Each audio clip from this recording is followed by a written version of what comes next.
Përshëndetje në tek episodi 14 me Ardit Kolën. Ai do të vetë prezantohet, po para se të ikim tek personazhi që sot kemi ftuar, do të prezantojmë sponsorat tonë si herën e fundit, edhe si çdo herë tjetër. Është Bubu Town, dhe nëse jeni në Tiranë për shembull, ju shkon mendja për ndaj freskit momentit e s'keni diçka në shtëpi ose ku dëgjoj unë, prosisni tek Wolti ose ke faqja e tyre në Instagram. Pastaj nëse donit, konsumoni diçka, për shembull alkool, vera, gjëra, kemi këtë kush është patriot, ku ju që se doni Shqipërinë, mos e porosisni, nuk ka nevojë, kurse ju që e doni, porosni kantina e verës Librazhdi këtu. Edhe tani do të kalim tek i ftuar normalisht, sepse s'kemi ardhur për me fol për verën dhe për apo jo Arber, kameramanin e kam ndaj ditë do ta prezantoj, do ta hedh në Instagram, do e shihni edhe ju. Ardit Kola do të vetë prezantohet, edhe do të kalim tek pyetjet, pastaj se janë pyetje interesante. Ardit, faleminderit që më erdhe këtu ke studio gjigande. Shumë faleminderit, kënaqësia është e imja. Dihem shumë i lumtur dhe i vlerësuar nga ana juaj, është hera parë që unë marr pjesë një podcast. Unë jam Ardit Kola, student në stomatologji viti 4 në Universitetin Aldent. Kështu do më thonë. Kështu. Okej.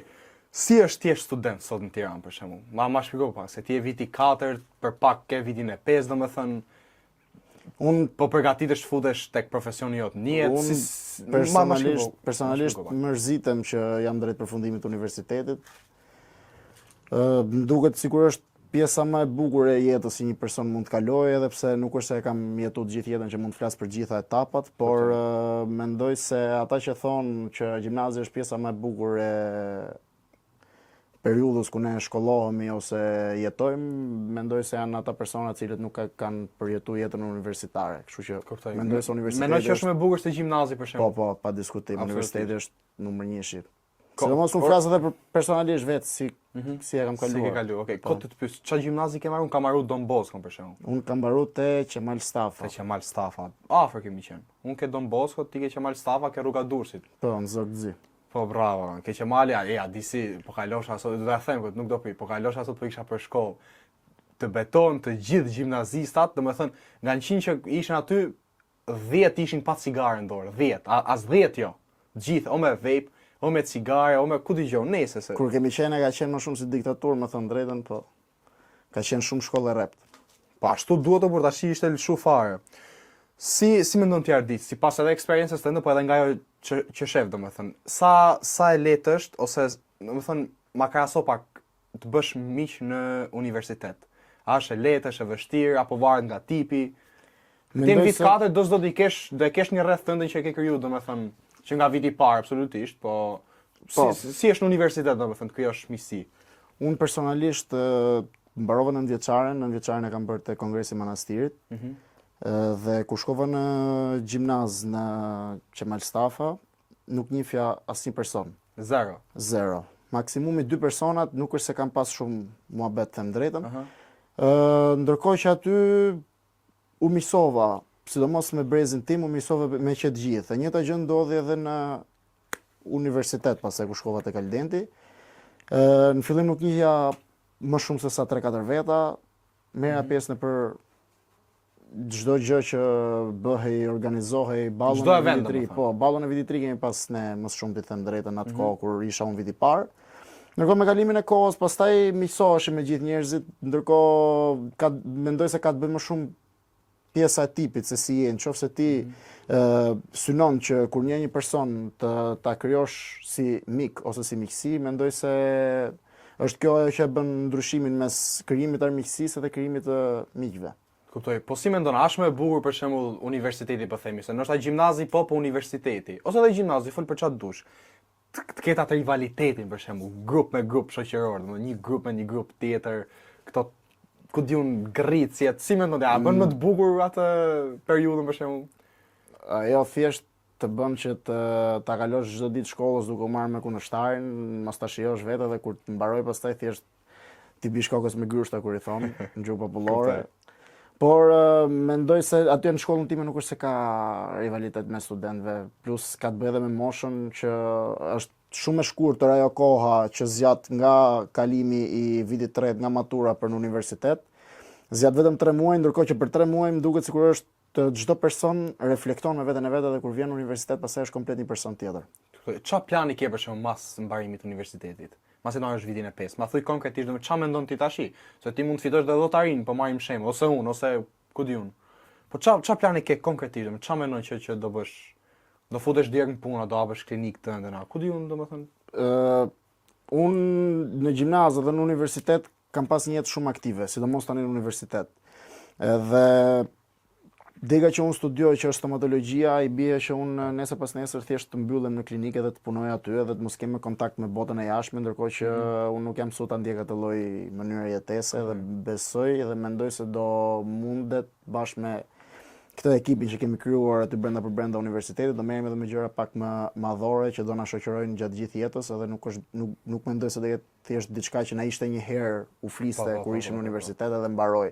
Por sigurisht po shkollohem për të qenë stomatolog, mjek stomatolog, kështu që atë do kem përsoren. Po na flit pak më shumë për këtë grupin që e the, domethënë ke shkolla që merreni me evente, me gjëra, si funksionon, si jeni krijuar, kujt ishte ideja e parë? Ideja, ishim disa student, disa ishin pjesë e senatit, disa nuk ishin pjesë e senatit, ishin student të thjesht ishin miq tan, nuk kishin dëshirë që të ishin persona publik me administratorët e universitetit, me pedagogët ose ku di unë. Thjesht ka qenë një iniciativë e disa personave, nisi si shaka, ndërkohë që u kthyen në diçka më serioze. Në datë 26 tetor, se mbaj edhe me datën fikse sa ka qenë, 26 tetor të vitit 2024 ka nis gjithçka, pastaj këtë 26 tetorin tjetër, le të themi, se me datë fikse nuk e di të 2025-s. Mori një rrjedh tjetër. Më përpara përdornim emrin e senatit, organizoheshim, po fillum të bënim disa gjëra më ndryshe, aktivitete brenda dhe jashtë vendit, orë leksionit hapura për studentët, krijuam një grup brenda grupit, ndërkohë që na u desh të bënim një ndryshim të vogël në këtë vit shkollor që erdhi. Tani edhe kemi krijuar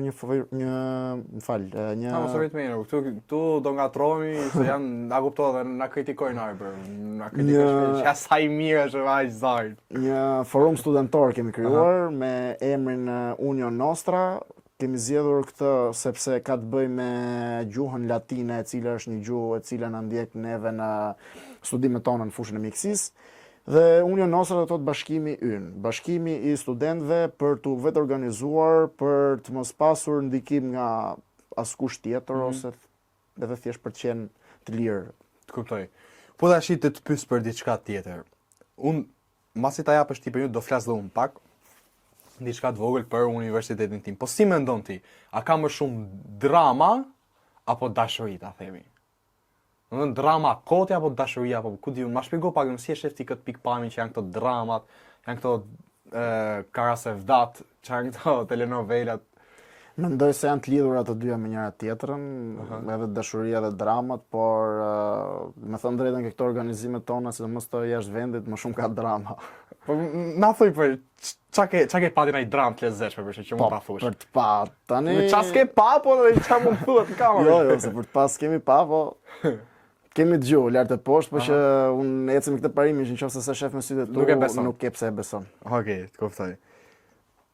Ardit, një pyetje tjetër, se unë kam telefonin faktikisht, nuk është se jam ndaj gazetar për 30 vitesh apo jo Arbër. Arbërin e kam kameramanin. Shikon, jo, do të them diçka. Nëse doni kameraman për podcaste, për ku diun, për filmime, për çfarë doni, Arbër Roshi. Kërkoni tek Instagrami im, ju që do shihni këtë videon, Arbër Roshi, jo kameraman, jo është superstar, të betohem Ardit, është ku diun, është humorist, po. I sakt, po i rregullt, po. Çi si qesh.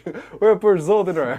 Do e marrim edhe ne këto aktivitetet tona që bëjmë te. Ja, e fitove një. Këto që bëjmë në Tiranë, se si mi të marr për Stamboll. Tiranë, se Stamboll është larg. Ardit, cili është budalliku më i madh që ti ke dëgjuar? Pra, domethënë ta ka thënë dikush tek shkolla, tek universiteti, një budallik të madh, po ti ja ke treguar të kundërtën, domethënë ka thënë diçka që shive se ku diun, ti s'mundesh me na çun Stamboll, po të marr shembull, ëh. Po, budalliku më i madh ka qenë tani që nuk e di se kush i fut tolle mendimesh njerëzve nëpër mendje që kemi dëgjuar që ky organizimi që po bëjmë tani për Stamboll nuk do bëhet. Nuk do bëhet, na flet pak më shumë. Për shkak të luftës, ndërkohë që nuk e di kush doli që pas ka lidhje me Erdoganin kaq të afërta që i ka thënë mos u nisni se kemi probleme. Kuptoj. Shiko tani, ti merresh me këto organizimet. Jo vetëm unë. Po jo vetëm ti, po jam një këtu se nuk na merr. Po, kuptoj. Vendi aq sa jemi. Po ma shpjego pak si funksionon. Ju po themi ju ekipi juaj do të organizojni si funksionon, si kontaktoni, si bini dakord me bileta. Ma shpjego pak domosdoshmë si është si itinerari le themi, si procedurë. Ma shpjego pak. Se jam kurioz ta di. Ne e nisëm në fillim në një pjesëmarrje pak më tulët edhe sa vjen edhe shtohej, sepse e para shtohej rrethi, njerëzit ngeleshin më të kënaqur edhe vinin. Ne këtë nuk e bëjmë as për gjëra monetare, për përfitime monetare, asnjë lloj gjëje, se unë personalisht vjen nga një familje që nuk është se merrem edhe synoj që të përfitoj nga bashkëmoshatarët e mi, plus unë i kam të gjithë miqe, shoqe, të gjithë ato që marrin pjesë në organizime, kështu që nuk shkon që unë të bëj përfitimin mbi kostot e atyre. Ne mënyrën e ndërveprimit me njëri tjetrin kemi një faqe Instagrami, UAL Notifications, kemi bashkëpunime edhe me universitete të tjera që kanë deg mjekësore, si Zoja e Këshillit Mirë, me studentët, jo me këshillin studentorë, se ku diun. Me studentët e Universitetit Mjekësisë, që është ndarë në 3 fakultetet, e këtë 3 fakultetet kemi mjekësi, edhe thjesht kështu si është bërë koha sot, me telefoni shpërndan të gjitha, shkon lajmin fund botës. Pastaj kur vjen puna këtyre biletave, pjesëmarrjeve, siç thash kemi këtë ekipin, universiteti im është ndarë në 2 godina. Kështu që një godinë mbuloj vetë personalisht çdo ditë aty, godinën tjetër janë anëtarë tjerë të senatit edhe personat e tjerë që merren me organizimet, por që mendoj se të japësh biletat edhe të marrësh lekët është pjesa më e thjeshtë. Problemet tjera janë këto, pastaj që do marrësh shënime, do bësh listat, do bësh ndarje të tavolinave, kush flet, me kë flet, me kë s'flet, pse s'flet, e shumë gjëra tjera. Po sa presion mund keni ju për shembull para se të niseni drejt Stambollit, po marrim shembull. Me që do hiqni në Stambol. Varet edhe se si e përjeton. Mendoj se ky do jetë udhëtimi me më shumë adrenalinë dhe më shumë emocion, edhe mbi ngarkesë për mua personalisht, se unë e përjetoj shumë këtë organizimin tonë edhe që, domethënë, ndiem shumë i lumtur për objektivat që unë i vendos vetes edhe që arrin fund fare. Ky do jetë organizimi më i madh që ne kemi bërë ndonjëherë jashtë vendit. Kemi pas të parin 120 persona, kemi pas tjetrin 200, tani jemi 300, kështu që po shtohen nga 100. 300 persona. 300 persona. Po 300 persona ndoshta për disa nuk janë aq shumë, po për ne janë shumë, se në fund fare janë 300 persona që vijnë nga 300 familje dhe kanë 600 prindër që kanë merak, sidomos tash që edhe kjo pjesa luftës. 300 persona, jo seriozisht nuk ma mori mirë, me thon burrash. Po në Tiranë kemi bërë nga 550. Me thon nuk ma mori mirë, me u tregoj sinqert për zotin. 300 bravo ju qoftë. Nuk e prisja, po shiko, të marrësh 300 persona ti çosh Stamboll është përgjegjësi e madhe. Po gjatë rrugës si vepron ti me ta për shembull? Arrin duke i pa, duke i kontrolluar, po domethënë arrin si ai profesori ose apo thjesht e shijon dhe ti njësoj si ata. Ne domethënë kemi krijuar këtë grupin që të thash, që e merrem me organizimet, jemi diku tek 17 persona këtë herë, edhe secili ka sjell grupet e veta shoqërore, që do të thotë, unë e zëm kam sjell 70 veta ose 40 veta, dikush tjetër ka sjell 20, 25, varet nga klasat ose nga grupet e veta shoqërore, dhe unë i bëj edhe ndarjet nëpër autobusa, që secili domethënë ka përgjigjet për grupin e vet shoqëror. Unë kam dikë që del garant për ato, i shef për shembull, kanë ardhur gjithë, kanë ardhur gjithë, si funksionojmë. Po me autobusin, si bini dakord, si flisni, ku i gjeni autobusat? Po shoqërirat përbashkëta. Po si hezitojmë për shembull kur ju thuaj që do ikim në Stamboll, a mos mendojmë, po ja është larg, jo kështu, jo ashtu. Po ato thonë ç'a duan, aty është kërkesa më e madhe. Edhe unë personalisht nuk kam qenë për ta bërë në Stamboll këtë organizim, po me sa pash, edhe me sa po shoh prap, gjithë donin Stamboll. Shumë interes. Biles do kishim qenë edhe akoma më shumë, po mos kishte qenë Bajrami, se ne na bi data 20 Bajrami atje, për besimtarët musliman është pak kështu që duan ta kalojnë me familjen e vet. Mund të kishim qenë edhe 400, e kuptoj. Shumë, jo, seriozisht 300, ti e the 600 prindër janë, po seriozisht goxha shumë. Ardit, nëse do të kthesh në vitin e parë të shkollës, të universitetit, shkollës lart, ç'a do ndryshoje, ç'a do bëje? Kjo është një pyetje që nuk më ka thënë asnjëherë asnjë njeri, edhe e kam prit nga çdo njeri, po që s'erdhi kur, po erdhi sot. Do kisha bërë shumë gjëra më ndryshe, shumë gjëra. Thjesht këtë gjë që po bëjmë tani, mendoj se duhet ta kisha filluar më herët. Po që çdo gjë vjen me kohën e vet dhe mendoj se çdo gjë është e shkruar të vi në X kohë. Dhe po si, domethënë si reagoi familja jote kur ti I the që do merr me këtë punë për shembull, do filloj të organizoj udhëtime ose ku di unë, çfarë menimi patëm? Po në fillim thanë okay, suksese, ndërkohë pastaj rrugës është edhe kjo pjesa që sa më shumë të ngrihesh, sa më shumë të ecin punët, aq më shumë do kesh edhe persona, jo se do të shtohen armiq, po thjesht ato pak armiq që ke, se nuk ka njëri që të mos ketë persona që nuk e duan të mirë, në kupton. Zbos fjalë. Po, ato domethënë sa më shumë të ngrihesh, aq më shumë insistojnë këto personat që të bëjnë keq, edhe kur pata disa sprova, disa siklete gjatë verës kaluar, domethënë që ishte pas një organizimi ton, thjesht ndiheshin pak të shqetësuar, jo se më thanë mos u merr ose diçka të tillë, kupton? Por që edhe ato janë prindër fund fare, kanë edhe atë merakun e vet. Po. Po që unë mendoj se njeriu duhet të luftojë deri në ditë fundit, deri në pikë fundit për ato synimet e veta dhe për drejtat e veta. Për atë që Secili vendos vetë se si ta bëj jetën e vet, nuk ka pse të varet nga askush, nuk ka pse bën asgjë për një arsye se ashtu I bie për shtat dikujt tjetër. Kuptoj. Sa ka ndiku ke jeta jote kjo nisma që ke marrë ti dhe edhe çuna të tjerë për shembull? Do thënë grupi juaj, sa ka ndiku ke jeta jote kjo? Mendoj se ka ndryshuar çdo gjë të jetës time. Çdo gjë. Po. Po pse për shembull na jep një rast ose ku di unë? Po është ndryshe të jesh thjesht një student që shkon ndjek ato leksionet, bën ato provimet, seminaret dhe ikën për shtëpi. Është ndryshe të jesh dikush që të njeh gjithë universiteti. Është ndryshe të shohësh se siç thash kemi pas edhe ne ato sikletet tona më. Po. Është ndryshe të kesh ato sikletet dhe të shohësh se kush janë ato njerëzit që blihen edhe nuk blihen, ose shiten, nuk shiten. Edhe kjo puna jon ne na ka bërë që të njohim njerëzit e vërtet se kush shiten edhe kush nuk shiten. Ndërkohë që këto që I kemi evidentuar si të tillë, duke bërë këto organizime tona, sidomos ato që bëhen jashtë, I miqsojmë edhe me njëri tjetrin, edhe nëse si miqsojmë ne miqsohen automatikisht me njëri tjetrin, edhe thjesht kemi rritur shumë emrin edhe shumë bashkëpunimin brenda universitetit, gjë që më përpara nuk ka qenë, jo se e kam bërë unë personalisht, por që Po marr vesh. Çdo gjë vjen si pasojë e diçkaje dhe Shkak pasojë. Po, shkak pasojë. Kuptoj. Cili është udhëtimi I parë që keni organizuar? Në Ulqin, Tivat, ka qenë 20-21 qershor, 21-22 qershor vitin e kaluar. I parë. Ka qenë vetëm një natë, po. Ishte me Sa pjesëmarrës? 120 studenta, po ishte sa po vinte vera, studentët kishin pas ato shpenzimet e veta gjatë gjithë vitit shkollor, do shkonin se pjesa më e madhe shkojnë e punojnë në sezon ose ikin me këto work and travel që kanë dalë Po. kohët e fundit. Janë mod tani. Po, edhe nuk është se kishte shumë pjesëmarrje. Plus kanë qenë edhe ca. Okej, për shembull, marrim shembull që udhëtimi do bëhet në Mars. Në këtë muaj që jemi. Zem dhe do bëhet në Stamboll ose ku diun, një vend tjetër. Sa muaj ose sa ditë ose sa javë ose ku diun më përpara duhet filloni ju me organizimin. Nga momenti që bëhet publike, aty thjesht fillon një punë intensive. Ndërkohë që ne kemi edhe planet edhe programet tona. Ne për shembull kemi vendosur deri maj në vitin tjetër se çfarë do bëjmë. Si kemi gjërat komplet. Na zbulon dot më I plan për shembull, apo jo, apo do lësh surprizë. Diqen maj do jetë një organizim në Shqipëri, jo jashtë Shqipërisë. Këtë maj apo majin tjetër?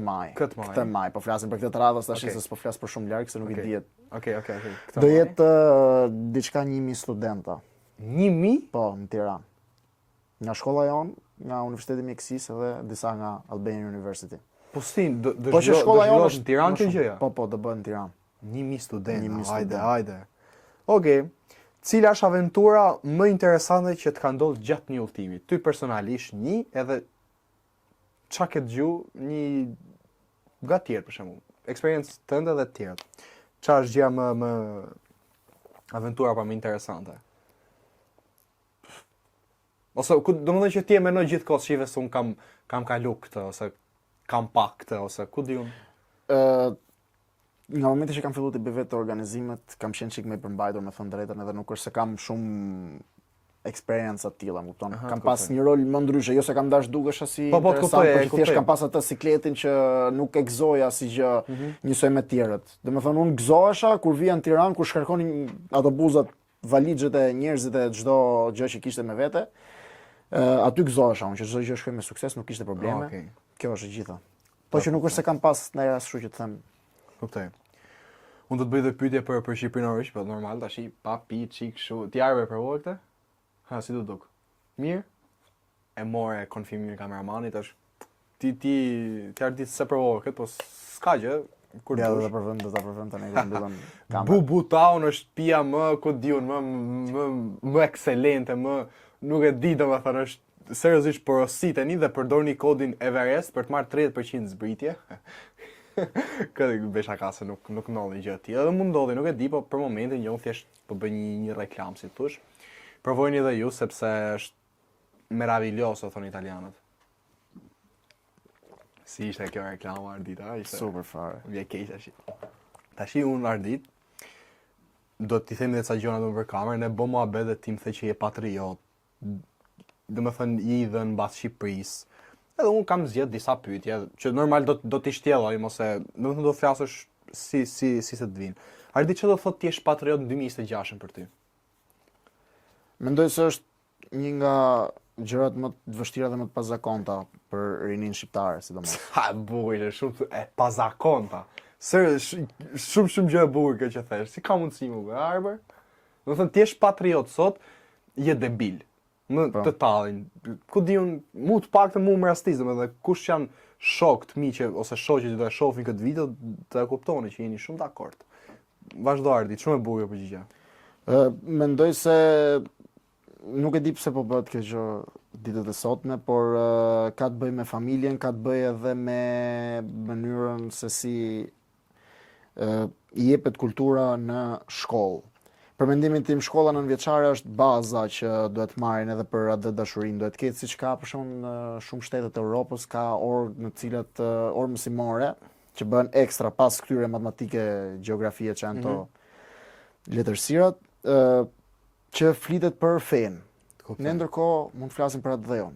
Mund të flasim për heroin ton kombëtar. Mendoj se duhet në librat e historisë nuk i mban as Më fal që të ndërpres. Të kërkoj i thash Tiri Gjosi ishte këtu dhe i thash mos ta ndërpreft fjalën armiku. Po unë do ta ndërpres fjalën se the heroj kombëtar. Tashi ti je musliman? Jo. Nuk çfarë fe më fal që të pyes? Unë personalisht ortodoks, por Okej. Do të thotë Arbi. flamurin mbi të gjitha. Absolutisht, këtu do të dalë Arbi është musliman. Është një vajzë. Edhe kishte thënë që heroj kombëtar Gjergj Kastriot Gjon Pal Skënderbeu është një hero kombëtar thjesht i vënë sepse Shqipëria nuk ka. Jo, po do shoh dhe ty ose do Ha mo buçkeu bë. Kishte thënë që Gjergj Kastriot Skënderbeu nuk është, ku di unë, nuk është heroj kombëtar, ishte një vajzë me shami.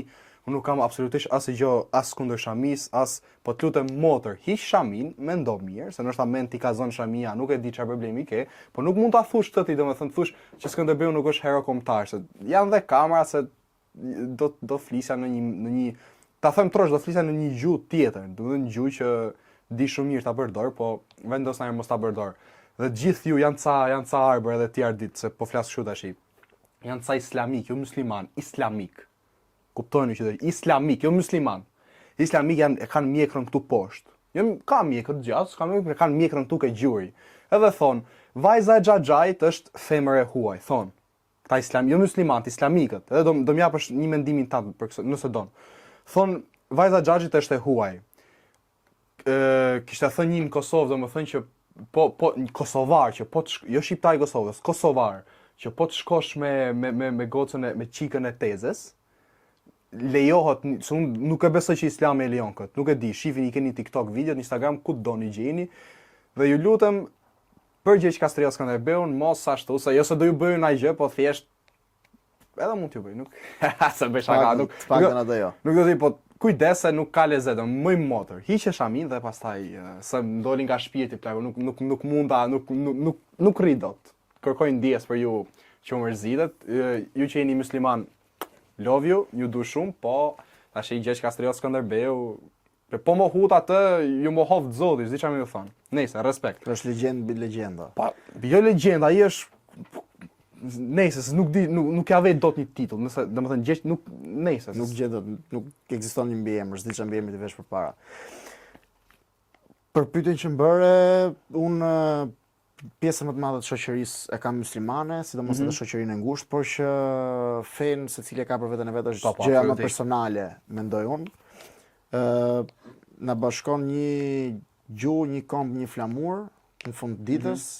Edhe nuk dua që njerëzit ditët e sotme siç po fillon të bëhet këtu, që po prishet edhe ajo toleranca fetare që ka qenë më përpara, nuk dua që më shumë t'i bashkoj feja, sesa t'i bashkoj kombësia ose të menduarit një lloj. Kuptoj, siko the që parë diçka për, domethënë këtë pjesën e imponimit këndvjeçare që mungon un kampanë një video, do ta them edhe këtë sa po flas çik shumë, nuk kisha folën ja kaq shumë, seriozisht, flasin të ftumit. Do të them edhe këtë rast.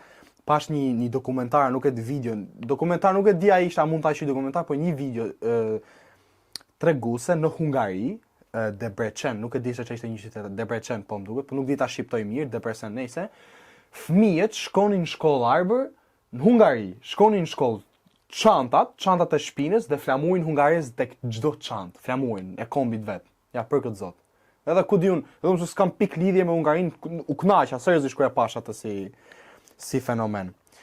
Edhe kështu domethënë të kalim tek pyetja tjetër se fola e çiksi shumë. Ardita, mendon që brezi i ri në Shqipëri është mjaftueshëm patriot? Edhe pse?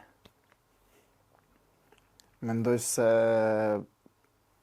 jo. Jo. Edhe unë mendoj se jo. Po. Se nëse do ishin patriot, nuk do nxjerrin kaq shumë lef ndaj vendit tyre, nuk do endosnin vendin e tyre, nuk do përfitonin nga këto të mirat natyrore ose edhe nga postet që mund të kenë në qeveri për shembull, por mos ta kalojmë nga politika. Si dush plagog. Ku dush ti kaloje? Po e kalojmë. Mendoj se ta duash vendin tënd, thjesht duhet bësh mirë në vendin tënd dhe të synosh, të punosh që ta përmirësosh edhe jo të largohesh. Kuptoj. Ç'a patriot është ky që ka këtë bubuton? Me të kuqe ka bën ngjyra flamurit. E para, e dyta, Kantina Vers Librazhdi, ja i sekond, me shqipojnë këtu. Gjeq Kastriot Skënderbeu, shikoj pak, më i motër. I qesh amin dhe shikoj Bobin, ja ku është. Thoti nuk nëse. Se nuk ka lezet. Ardit, kur shef për shembull rreth Shqipërisë ku dëgjon, për çfarë je krenar që je shqiptar për shembull? Për çfarë të bëhet mishi kokër për shembull, thup sa krenar jam, ku diun. Janë ca video shumë bukura në TikTok, më thënë drejtën, që ta japin si kujtim këtë pjesën, se sa shumë kanë vujt tjerët më përpara nesh, sa shumë vujtje dhe dhimbje ka për këtë flamur, për këtë gjuhë, për këtë ditë, edhe pse mos t'jesh krenar që ne po e gëzojmë sot. Ndërkohë mund të kishim, domethënë është përqindja më e lartë që t'ishe afrikan ose t'ishe aziatik ose ku diun t'ishe amerikano, latin ose ku diun. Po. Ndërkohë që ne këtu kemi jetën shumë herë më të sigurt se sa atje. Ta kuptoj. Kështu që kjo është domethënë, edhe kur ikën edhe jashtë shtetit, unë personalisht nuk mund të rritet më shumë se sa një javë, me thënë drejtën. Jam mësu këtu sado mirë keqe me atë trafikun e me këto problemet që kemi këtu. Nuk ka të krahasu me Shqipëria. Faleminderit për përgjigje. Shiko, ne erdhëm tek fundi i podcastit, unë do të bëj dhe pyetje të fundit, edhe finito. Po. Pyetja e fundit. Ardit, kush është një figurë shqiptare që ty të frymëzon më shumë dhe është numër 1 për sa i përket Shqipërisë si ekzistencë, domethënë, ku diun, sa ka pas shqiptar në rrezull të kësaj, kush është 1 për ty? Kush është figura që të frymëzon? Tani figura shqiptare ka pafund, por për shembull, ai që kam më shumë vlerësim ose ku diun është normal Gjergj Kastrioti, që po flisim edhe më përpara. Jo se po ndjek hapat aty ose po bëj diçka tjetër ose më bashkon diçka me atë, thjesht aktet që ai ka bërë, domethënë i ka dhënë Shqipërisë një emër komplet tjetër, plus ti jesh mes të mirave atje, ti jesh me pozitë, ti jesh me post në Perandorinë Osmane dhe të kthehesh këtu ku njerëzit ishin gjithë barinje, s'kishin as arsim as lloj gjëje as qytetrim. Kuptoj. Shiko, para se të mbyllën do të them diçka. Po t'jeni burra ju, shkoni në Istanbul dhe bëni follow me Flamur Skënderbeu. T'jeni kështu. Se di, unë jam sugjeroj ta bëj. Kushta që s'e ta bëjmë. Sa bukur ishte kjo.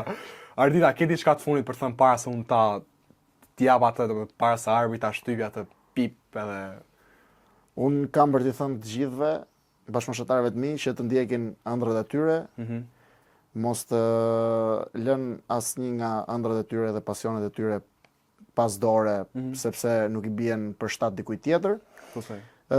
Dhe shumë faleminderit që isha sonte pjesë këtu që më ftove. Mos e vrit me do i prezantojmë dhe sponsorat në fundit tash Bubu Town, porositin e keni tek Volti, si qesh Arbri. Porositin i tek Volti, është dhe djali i Arbrit, je king, a mund ja, nëse je king, je djal king për zotin. Është Bubu Town, porositin i tek Volti, nuk do ta them sa kile humni, se po ta them ç'kuptim ka pastaj, më kupton? Pastaj kemi edhe kantinën e verës Librazhti, kemi këtë me shqiponj, po kemi edhe këtë tjetrën. I keni domethënë tek faqja Instagramit Kantina e verës Librazht, i gjeni aty. Edhe para se ta mbyll, përshëndesëm motrën me Shami që më hoj këtë bobin këtu, këtë legjendën, si kërceti kru. Atëherë deri tek episodi i 15, mirë takofshim. Do ta mbyllim kështu. Patjetër.